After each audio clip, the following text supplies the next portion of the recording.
Hey guys, welcome back to Sack's Garage. I am Sack and this is my garage. Today it is day 4 and we are prepping and installing the 4-link suspension. It's a beautiful day here in North Carolina. It's really hot and humid, but it's been really nice weather, so progress has been pretty slow. Been enjoying going out on the river on the boat, doing stuff like that, mowing the grass, doing more summertime activities since it's so oppressively hot in the garage. But we are still making progress. The other day, I didn't film it, but we got all the tabs cut off of the axle. So we have to do a little bit more prep before we start welding. You can see that it's pretty rusty there, so it'll need some more prep today.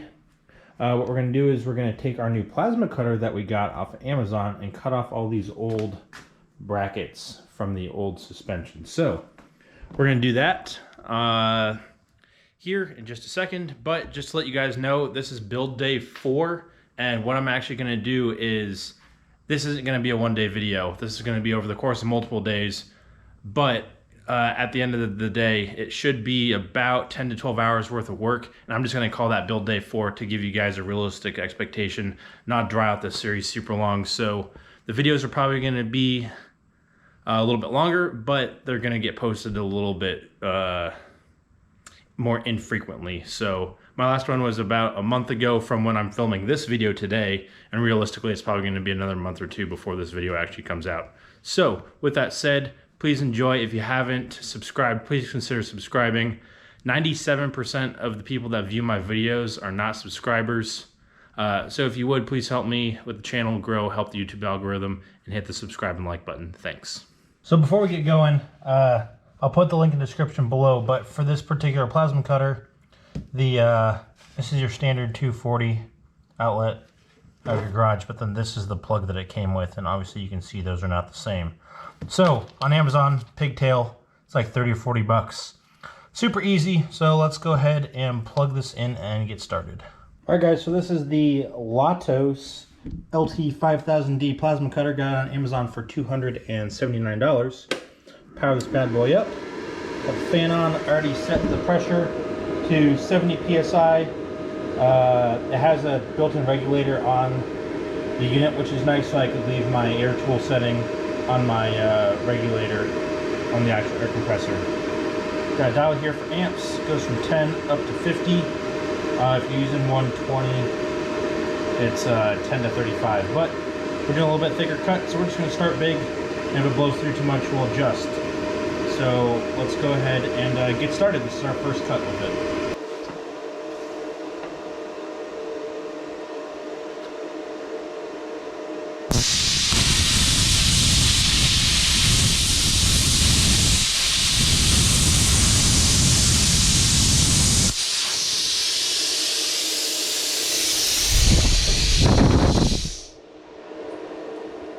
Whew, okay, wow. Little fire there on my tape. Whew, okay, let's see. All right, so that was so full disclosure, I've never used a plasma cutter before. I've done plenty of welding, but that was first time using that. So looking here, basically what we're trying to do is we're trying to get these rivets out for these brackets. You can see that I didn't make a perfect circle, and it also did not penetrate through all the way. So what we may need to do is we're going to try another one here. We're going to try this top one, and instead of actually going through the rivet, we're just going to try to cut around it. That way we get through the thickness of the frame instead of the thickness of the rivet without compromising too much strength. So let's go ahead and get the camera set up and try again.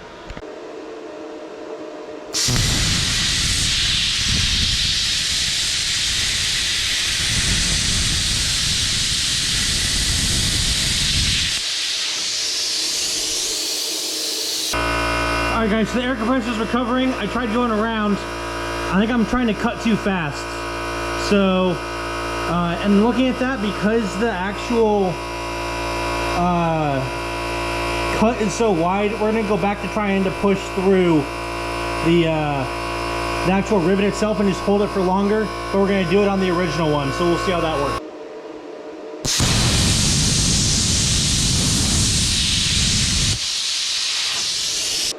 Okay, so that one looks like the camera might have fallen. Sorry about that. Once it punched through, I actually lost my my arc. So we're gonna try it again, but on this one we're gonna move it in a slow circle to try to maintain an arc on it. So here we go. Try number 4 or 5. I don't even know. I forgot to count at this point.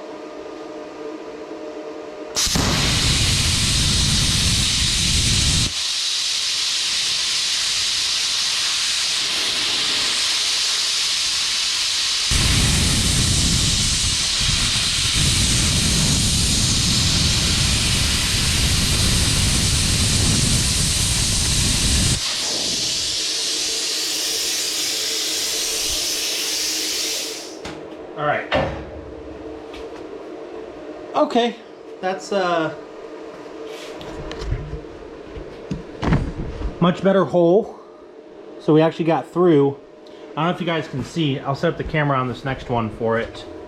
But that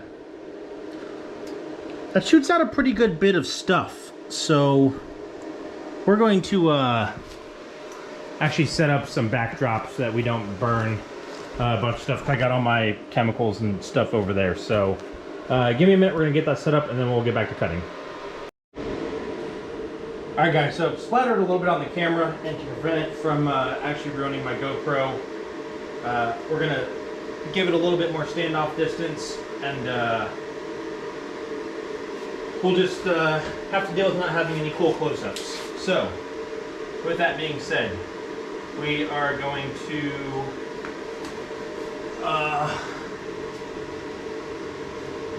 alright, so the upper right quadrant still needs a little bit of cutting, so we're going to go ahead and try to push through that.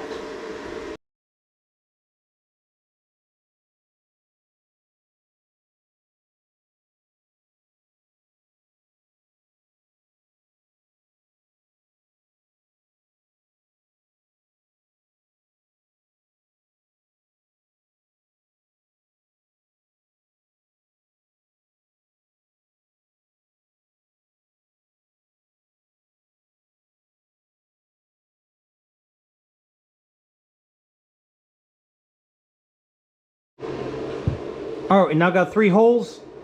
What we can do is we can put some plate behind there to give some strength back to the frame. The holes are a little bit bigger than I would like, but I think as we get better at this cutting thing, we will be able to get them just the size of the rivet. So definitely a lot faster than trying to grind them off and knock them off. That takes about 30 seconds per, so we're going to go ahead and knock out the rest.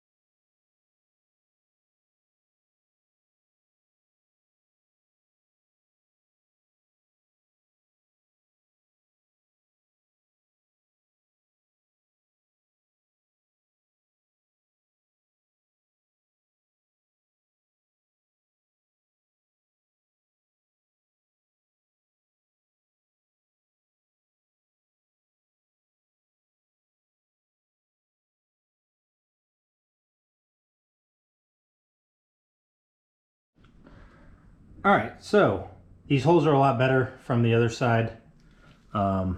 If you are going to be plasma cutting after watching this video, a couple tips and tricks.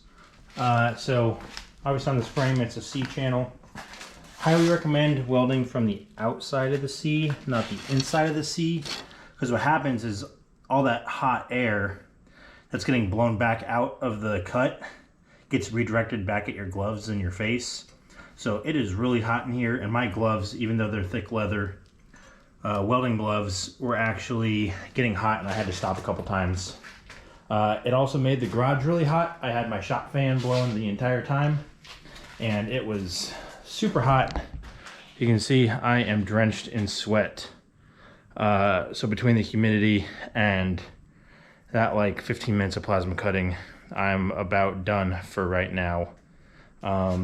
Other tricks that I would recommend, not tricks, but definitely wear proper PPE. I had obviously my welding helmet and my gloves that cover up to about halfway through my forearms, but I'm wearing just running shoes. So you can't really see them, but there's a couple holes. Yep, there's a hole. There's a couple here in the toes, and that burned all the way through my sock. So on the short list is definitely a good pair of leather work boots for the future. As well as, so that's just a moving blanket from Harbor Freight. Thank you for the free coupons. But I don't know if you guys saw, but a couple times I had to swat out a small fire. So it caught fire a little bit, no big deal. That's why they're free moving blankets. It definitely worked to catch all the sparks and stuff, but definitely going to look into getting an actual backdrop to stop that stuff. So without further ado, that is it for this segment of Zach's Garage. And here we go to the next one. Welcome back. It's another day here in Zach's Garage. It is definitely less hot today than it has been. So good news, we can get some work done. Today what we're going to focus on doing is getting the 4-link prepped to tack weld in. What that entails is we're going to have to cut out, there's 4 of these brackets and 2 of these brackets. You have to cut this out so that you can actually slide it over the axle tube. But also these holes here are built for a 3-inch diameter rear end axle tube. We actually have a 3 1/4, so we're gonna have to grind this out a little bit to actually fit our axle tube. And I suspect that will probably take a couple hours. So without further ado, let's get to it.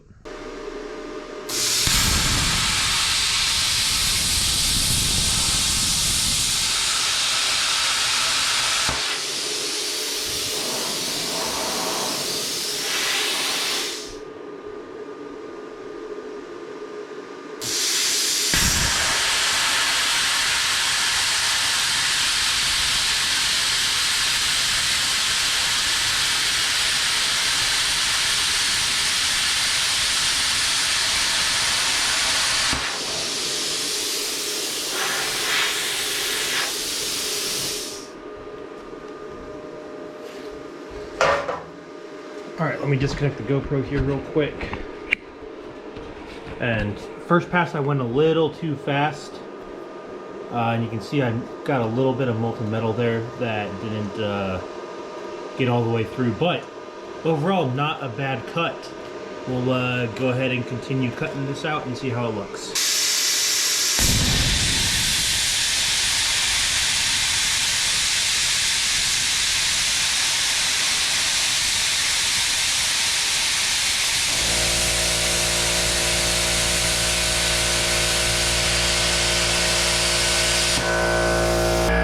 Compressor's recovering. You can see that came out pretty good. There's obviously some leftover material that we'll have to grind out from those 2 cuts, but overall that's a lot easier than trying to hit it with a sawzall or something. So we'll go ahead and finish cutting out the rest of these, and then we'll start hitting them with the grinder.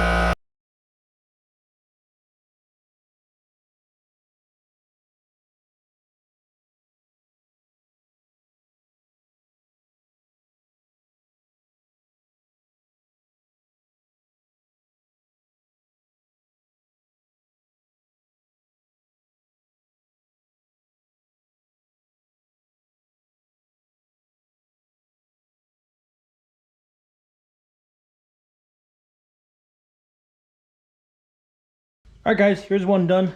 It fits on there pretty nicely. Obviously it's hard to grind in a small circle like that, so it's pretty close, and welding will be fine. But that took about 20 minutes. We've got 3 more of these brackets plus 2 of the shock mounts, so expecting about another hour and a half. So without further ado, here's the time lapse of that work.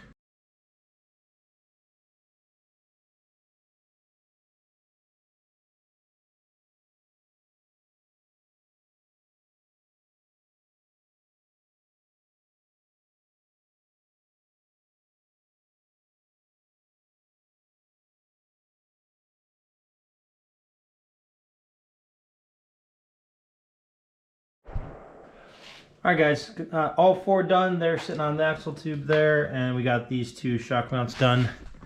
And these are my fancy, nerdy safety glasses. And I said it wasn't too hot, but these things don't breathe at all. They do a really good job of not getting stuff in your eyes.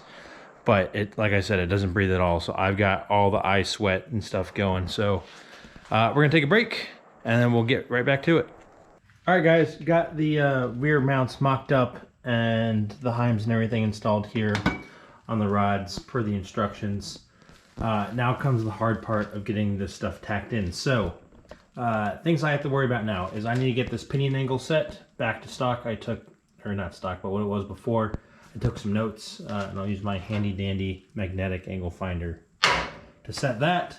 At the same time, got to make sure that the space between the frame and the wheels is the same. Make sure that my forward and back is the same. You can see here that the axle is actually back a little bit from the bump stop where it was, so I got to roll that forward.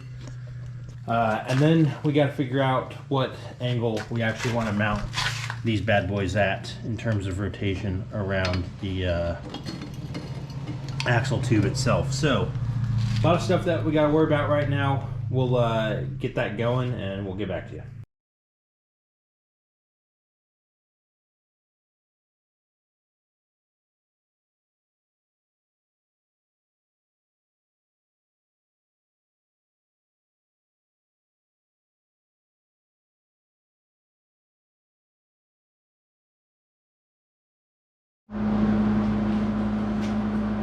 Alright guys, it's the moment of truth here.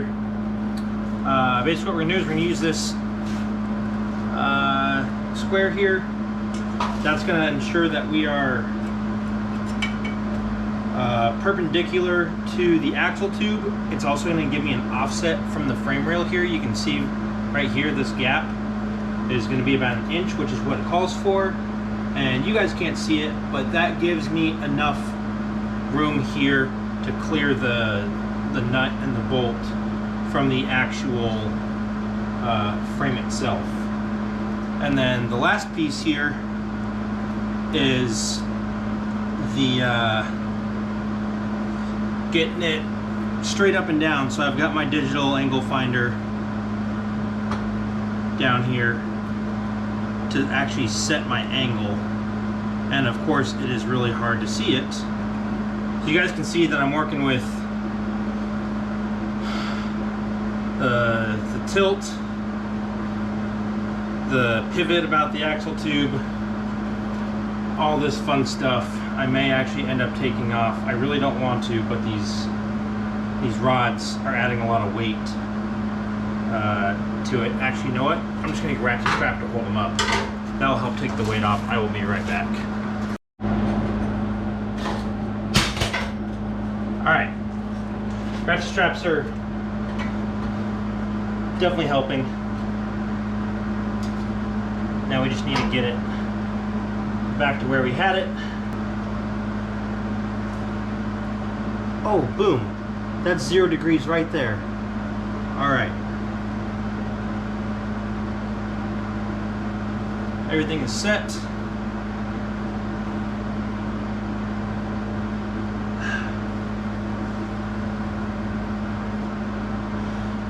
I moved my knee and of course it came out.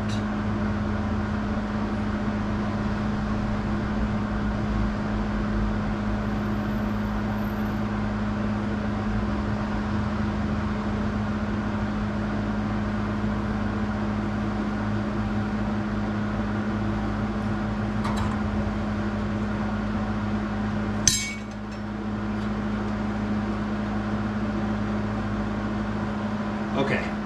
That pressure that I'm putting is holding it right where I want it.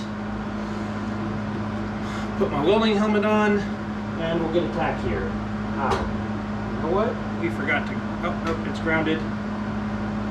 Still at 0.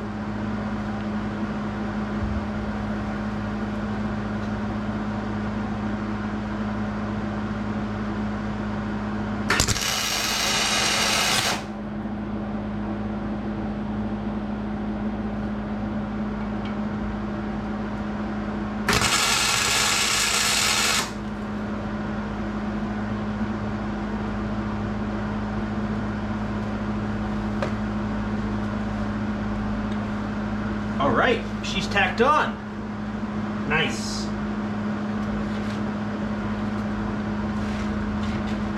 All right, let's move our electronics out of the way.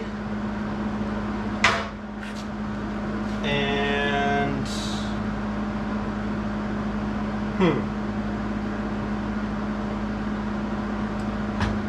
I'm looking at it and it doesn't look square.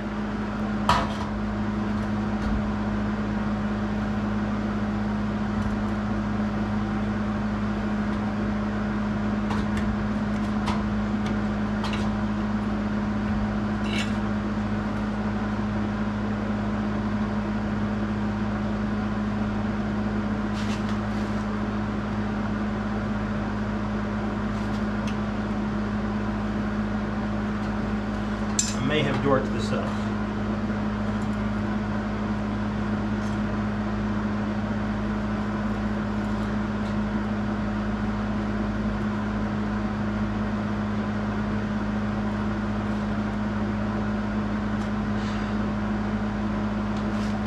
Yeah, that's definitely on there crooked.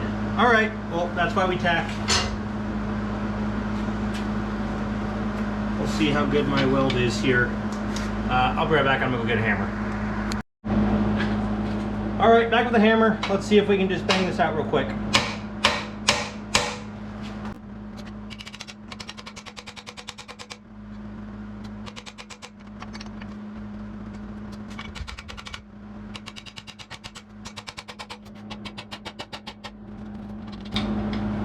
Okay.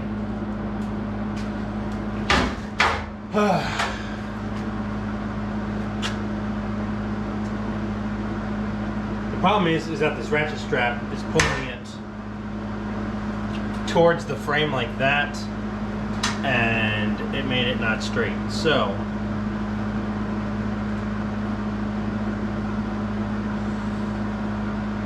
I think we need another ratchet strap, or we can just use,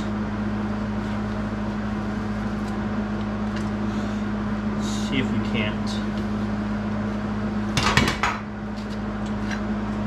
Oh, that didn't work. Oh. All right, guys, give me a sec. I'm gonna figure out something here. All right, guys, I didn't have opportunity to hit the record button when I got it all squared away, so I got it tacked in now with 2 tacks on either side. There we go. It looks good. This is my contraption, so I have it holding up the beams, and then I just tie it off to either side so that it was straight with the frame rail there. And then hopefully I can get you guys the angle here. But, oh, the angle finder turned off. It was showing 000 on the angle. Unfortunately, it turned off. Anyway, that's it for now. Gotta go to dinner, and we'll be back tomorrow with the next segment of this day 4 build. See ya. All right, guys, welcome back. New day. I made a trip to Harbor Freight and got some of these ratcheting clamps that help hold my square in. So that actually makes that a lot easier. I've already got this one set up and pretty much zeroed. So we are going to throw our gloves on and get this tack welded.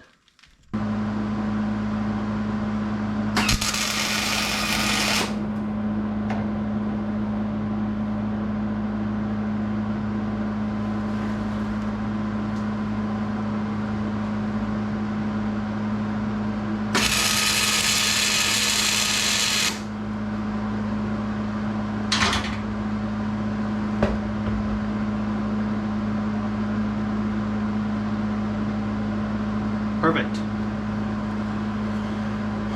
All right, get some more tacks and call it good.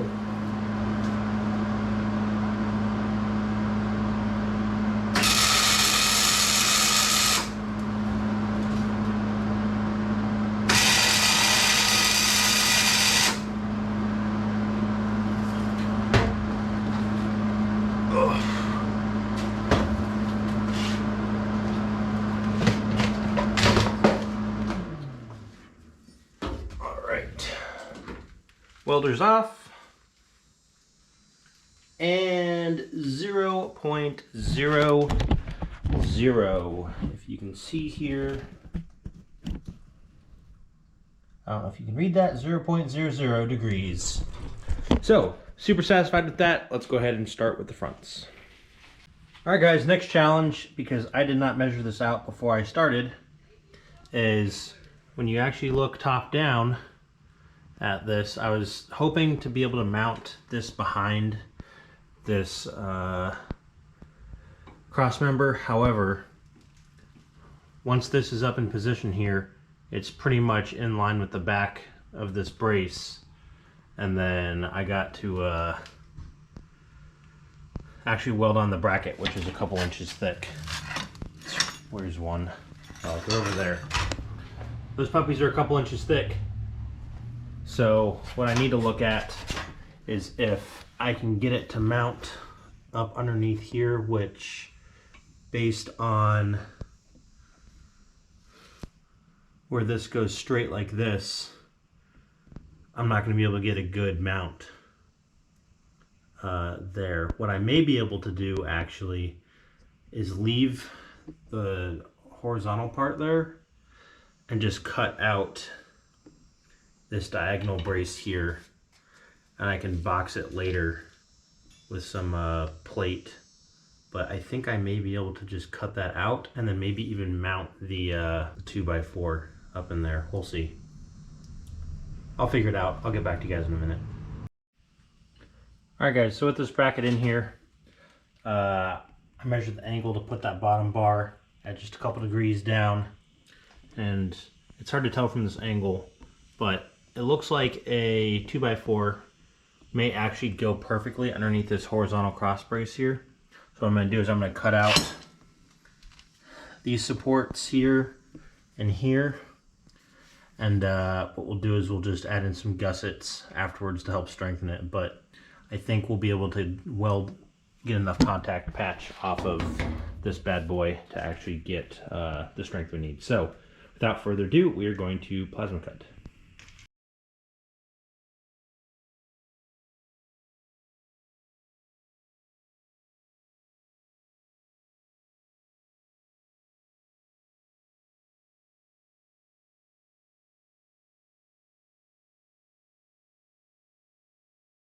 Alright guys, that is done. That took about half hour, 45 minutes. I'm not actually keeping track of time, but it was 20 rivets total.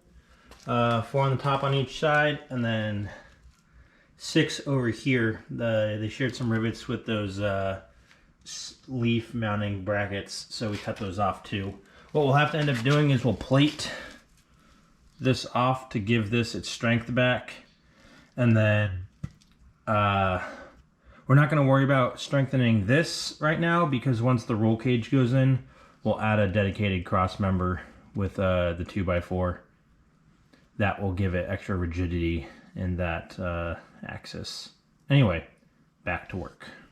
Okay guys, so it's been about an hour since I last stopped the camera, because I have been racking my brain around this suspension geometry stuff. So, with it installed like the way it is here, I got it set up to where I got my bottom bar at 3 degrees down. But this bracket was actually sitting 8 to 12 degrees forward, depending on where in the travel I put it. I've tried different bracket holes and stuff, and I did a bunch of internet research, but I just went back and actually read the instructions. So leave your funny comments in the comments below. Don't forget to like and subscribe at my own pain. But I just reread the instructions here because they're super important.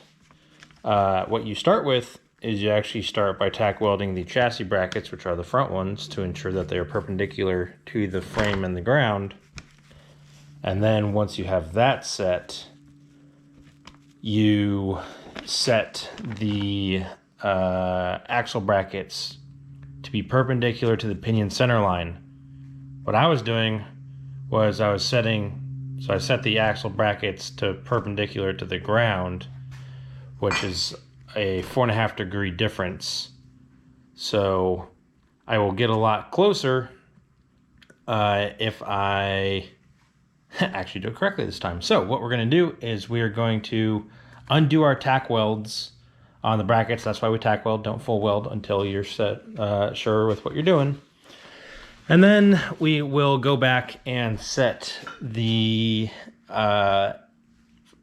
chassis bracket to be perpendicular to the ground and all that good stuff, and see what that does to our actual angles and see if that fixes our problem. So without further ado, here we go. And just like that, guys, it is perfectly straight up and down. The bottom angle of that now matches the pinion angle, and it is ready to get tacked back in. That only took about 5 minutes. So an hour of frustration fixed in 5 minutes. We are good to go. Back to welding.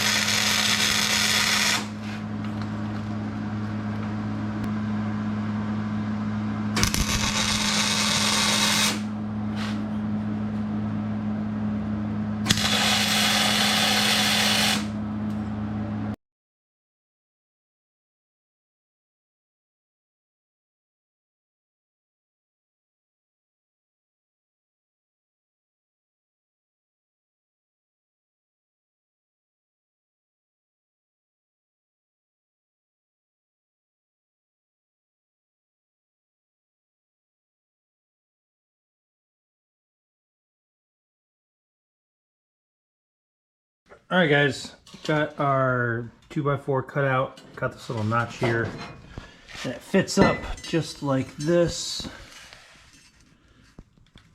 Let's see if we can get that there. So that's gonna weld on like that. That slides up into that little box there, nice. Everything's falling down on me. That way we can get some nice attachment points up inside this cross member, and then we'll also add a piece between the frame and this piece to give it some lateral support, and maybe a diagonal gusset as well. Anyway, that's what we're looking at. We're going to go ahead and get this measured up for the final offset from the frame, and then we will get going.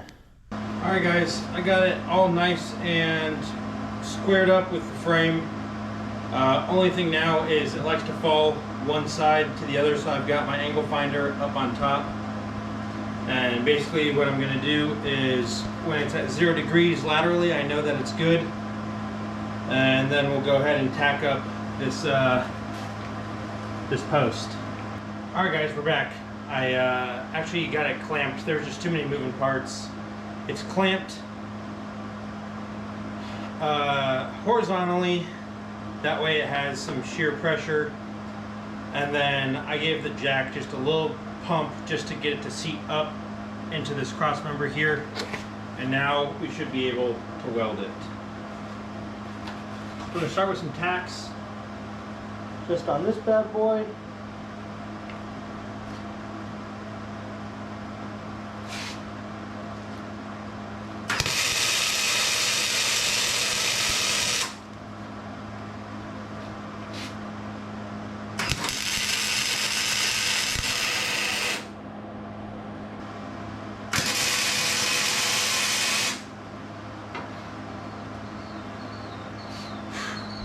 For any of you that have welded upside down before, you know that it's really hard when your helmet doesn't stay, so we are doing the best with what we got.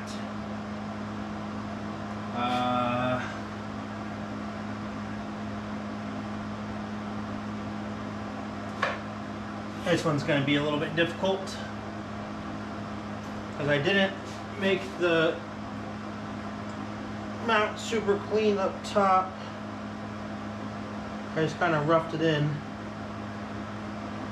so we're just going to hit it with some material and get it to hold.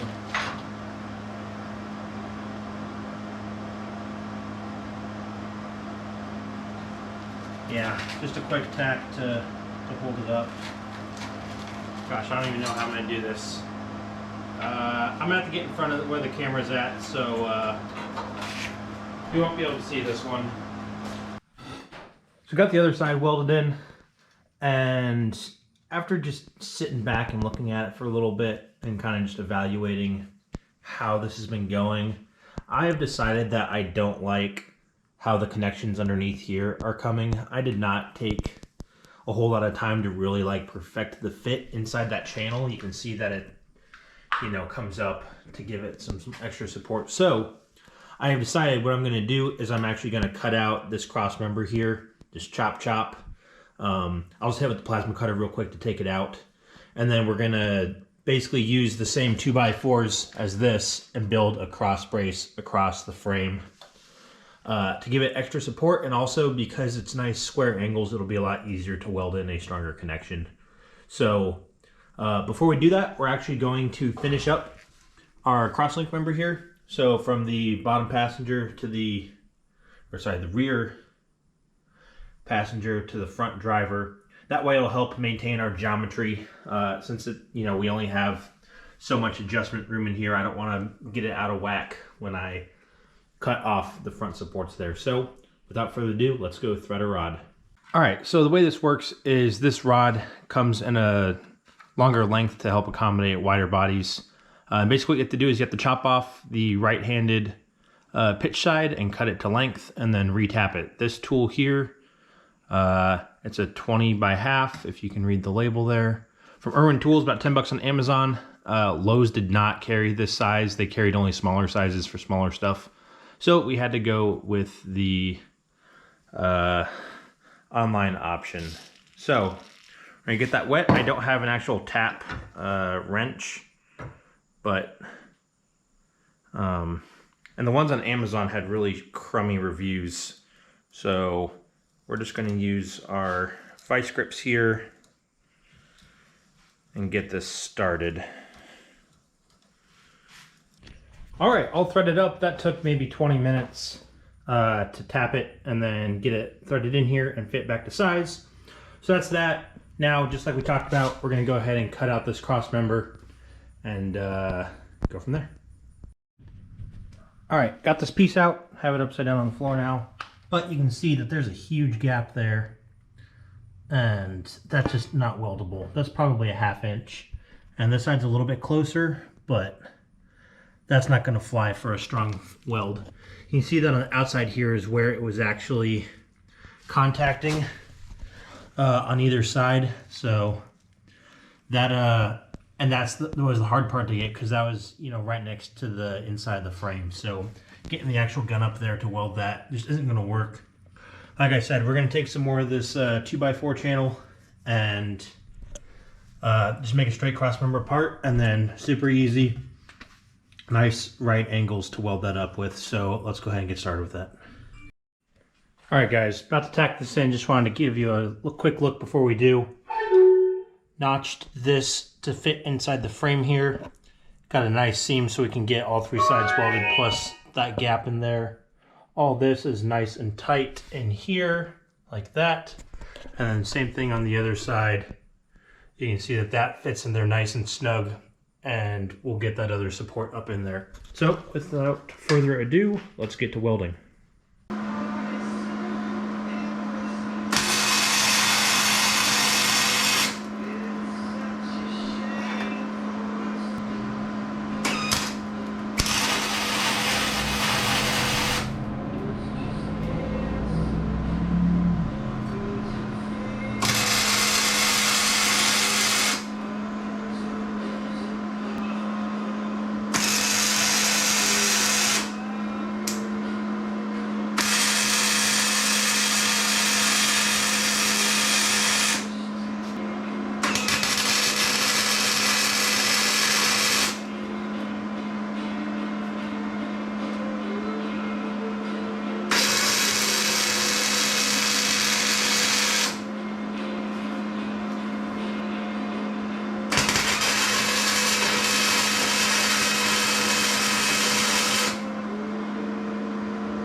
All right, guys, all tack welded up. I'll give you a look here in a second, but we're gonna go ahead and test to see if there's any binding that is apparent in this. right, going up. Looks good. Oh, doesn't appear to have anything binding and back down. All right, that seems to work out nicely. Cool. I am satisfied with that. I'll give you guys a quick look here of what it looks like finished. So, got our 4 bars, got a diagonal, and then up here, like I showed you guys, I channeled that to fit better in the frame rail, and then you can see here that I've got way better connection between my vertical support and this horizontal piece. So, with that said, I am much happier. It took about an extra half day to do this versus what we had originally, but I'm much happier with that. We have Viking Coilovers on order. They are like 3 to 4 weeks back ordered, so we're waiting on that. Until then, we won't be able to put on the shock tabs because we want to make sure that we get them in the right spot. Even though they are adjustable, I want to have them here before I start doing anything. All right, friends, new day, new problems. So, the plan for today was to get the coilovers, which are sitting right there, tack welded into the truck. And that's what we're still going to do, but we just identified a problem. So, this here cross member that we installed last time sits at the bottom of the frame channel, and I just took a step back to look at it, and it is in the way of the drive shaft. So if we were to use this as our drive shaft, I'm trying to push up, I can't go up any further here, and that is not sitting flush on that, which means we are not going to be able to get the clearance we need out of this. So 2 ways to fix that. First solution would be to cut all of it out, raise it up, and re-weld it back in. But that would require extra material here that we don't want to do. We'd have to mess with all the geometry and everything again, and then raising it up and getting it all set. Second solution, which is what we're going to do, is we're going to leave it for now, and then we'll just C-notch out right here. Just C-notch it up, and almost make like the top half of a drive shaft loop type deal going there. But that is a problem for later. So we are going to go ahead and take a look at our nice, beautiful Viking coilovers. They are double adjustable, very nice and shiny. Here they don't come assembled, so we got to get all the bearings and everything installed. Here are the mounting bearings. Got all of our thrust bearings and everything in there. And gotta get our springs on. So we're gonna go ahead and get these fully unpackaged and start assembling them. All right, got them all assembled here. Got the upper tabs done. Got one of the shock mounts here. I'll show you how we're gonna mount these. It's gonna be a couple step process. So, just because we're limited on space, we're gonna mount them just inside the mounts here. We're gonna go ahead and mount it vertically like that. What we need to do though is do our finish welds on the these inside brackets here, because once this is in from down below, there's not gonna be enough room to get my MIG gun in there. So I gotta finish weld the inside bracket on these, and then we'll do it on either side here. Pro tip, and I wish I would have noticed this before, is this would be a lot easier if I had switched these brackets around. Okay, so if I had cut out the this side over here, or sorry, not to cut out the side, and cut out this side instead, so that the open side would be over here, I could just, weld it right here, no issues. no big deal. However, that's not going to work. I don't think I could get a really solid weld in how small of a space that is. So we're just going to bring the brackets in a little bit, get a nice solid weld like that, and it won't affect us too much. But you can see how having it here in between would clean it up a lot. So with that said, we're going to go ahead and start welding, and we'll be back with some progress. All right, progress update. I decided that since I was down there and already on the floor, I decided to just weld, do the full welds on these 4 brackets. Those are fully welded inside and out. Got my shock mounts tacked in, and now we are mocking up the top shock mount. So I had to remove the coil in order to get it at the right height. And using some magnets here, we'll go ahead and use our angle finder to get it nice and straight up and down, both forward and back and side to side on both sides, and then we will get that stuff welded in. All right, everything's tacked in. Now it's time to make sure it's not binding anywhere. So here we go.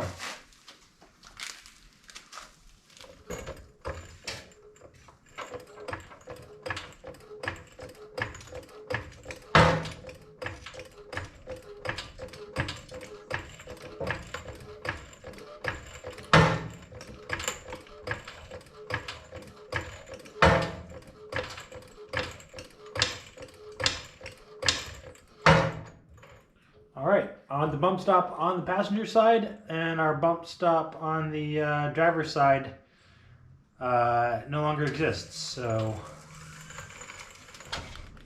I would say that was a successful test. Awesome. We're gonna go ahead and pull the shocks off and go ahead and finish weld this bad boy. That is gonna be it for this video. Next video, you can look forward to us starting to take care of the front end. And until next time.